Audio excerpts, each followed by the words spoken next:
We're dealing with a pencil. That pencil has a certain degree of sharpness. It has a certain hardness of the lead.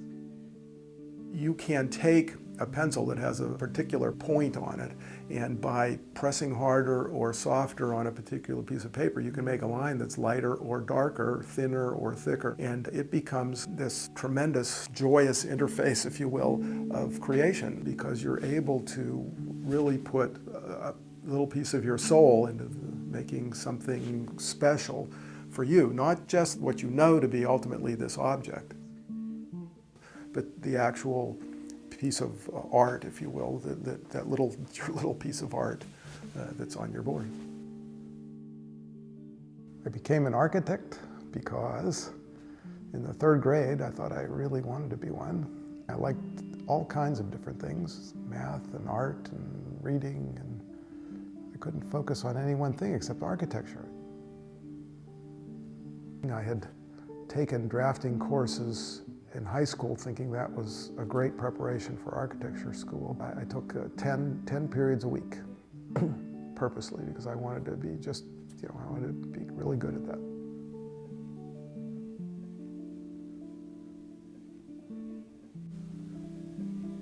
I have two businesses. One is a design build firm. The other business is architectural business, which is residential work, light commercial work. Hand drawing for me is a part of me. And yes, I miss the experience of drafting, right? But I don't really need it anymore because I'm not representing those concepts anymore in that format. They're being represented on computer. I've not really done an official architectural drawing in 4 or 5 years. CAD is computer-aided drafting and design. I became familiar with it as I was graduating from school in the mid-70s. My last project that I did in my senior year was on punch cards. So that's the state of computers. So that was 40 years ago. What's it going to be like in 20 years? Exponential. I've got to be there. Be there or be square. At the end of the day, our goal is to communicate a series of creative solutions to a particular client's program. We certainly can help them understand where the shadows are going to be and what it's like to walk through it and those things. When we have a 3D model, it's much more difficult with a 2D model. And from that point of view, I know that that is meaningful. I know that that is a worthy goal for any architect.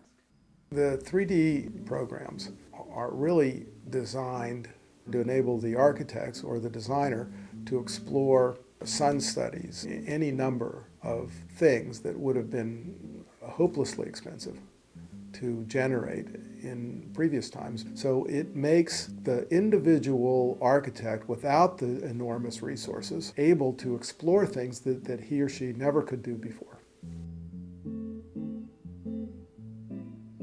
I recently just finished a project in a little suburb outside of Pittsburgh. It was a single-family home, had a client who was very open to new ideas, wanted extreme energy efficiency, but not at the sacrifice of luxury, and really challenged me and my firm to produce something that was for the ages, of the ages, if you will, and extremely durable.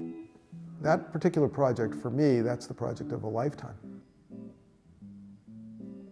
I'm 61 almost, and I'm not absolutely certain that there will be projects like this in my future.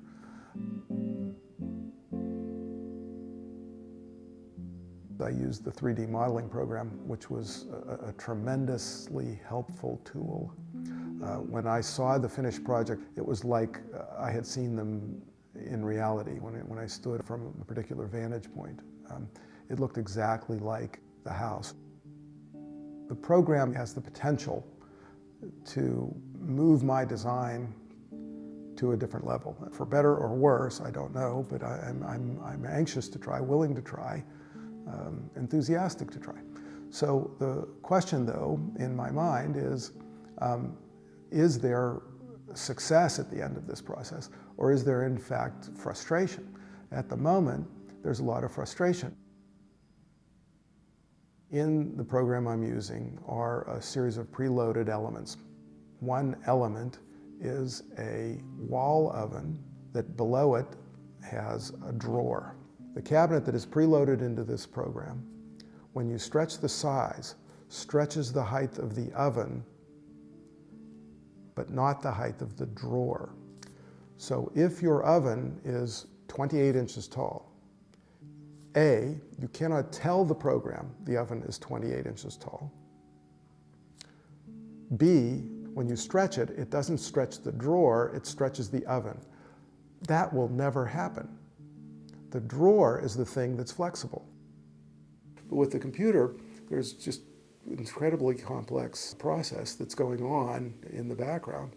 And we, as the guys on the outside looking in, don't see it. And so when it doesn't really do what we think it should do intuitively, we don't know why. And we might be more worried about fixing that thing than we are about the actual thing we're trying to create. And that's rough, because the process of creation is not a process that is continuous. And when the muse comes to you, you better be there for it, and you better be quick at it, because if you don't, you've forgotten your train of thought, and pretty soon it's lost, and you got to hope that you get a chance to recover it. It's a dull ache. I'm not looking for pity. What I'm saying is that it's always there.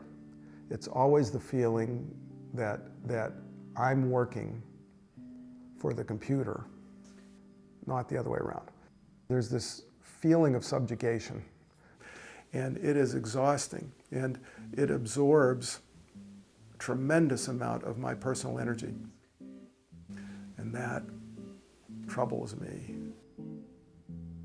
It's my opinion, the more sophisticated it is, the less difficult it should be to interface, not the other way around. Does that make me old and phased out? Fine. I think it just makes me logical. I'm capable of understanding it. I do. Okay, I want to drive my car, but I do not want to know how the engine comes apart. Does that make me old? I don't think so. I expect to be doing this for a long time, and still I enjoy it. I could be doing this another 20 years. If I don't start now, I'll just be farther and farther behind the curve when it comes time to begin. The question of, is hand drafting dead? I think it's not so much dead in the sense that it's useless, but it's dead in the sense that the industry is moving away from it. Drafting in 2D computer work is, for me, not at all the same. It's not nearly so intimate because it's a keystroke function, a mouse move, but there isn't that tactile quality. It's lost, and it'll never come back, and I miss it.